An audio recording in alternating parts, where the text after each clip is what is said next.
Many clients want to know the difference between a Chapter 7 bankruptcy and a Chapter 13 bankruptcy. And that's a great question. And here at Atl Law, we evaluate the differences between the chapters before we suggest the proper chapter to each client.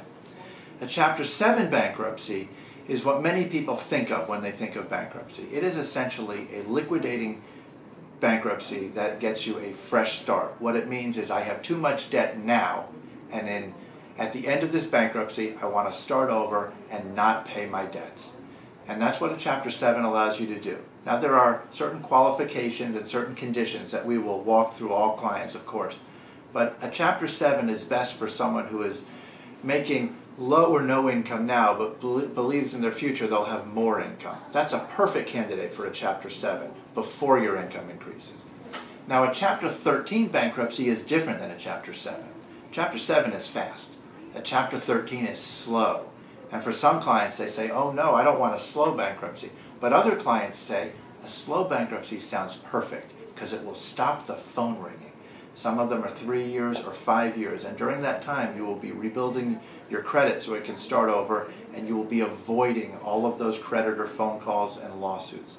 A Chapter 13 is essentially a structured payment plan that will allow you over time, especially if you're a wage earner, to pay off your debt very slowly over the 5 years, and it stops things like those tax debt interest and penalties. The interest and penalties go away during a Chapter 13 bankruptcy, and that's a beautiful thing, and it saves our clients a lot of money. Certain clients have to be in a Chapter 13. For instance, if you're a high wage earner, a Chapter 7 most likely is not for you, and a Chapter 13 is a better plan. Now that you know the basic difference between a Chapter 7 and a Chapter 13, I want to talk about a couple of things that impact many of our clients: their cars and their houses.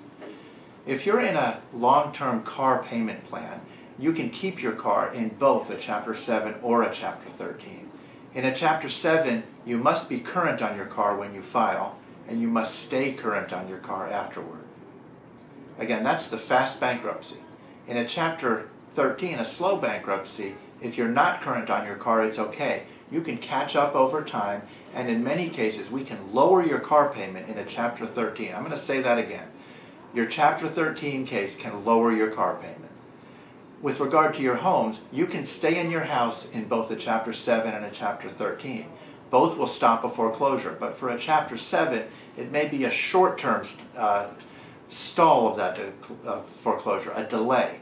Whereas a Chapter 13, we can stop the foreclosure, you can pay whatever you're behind over 3 to 5 years, and as long as you stay current on your payments going forward, you can keep your house.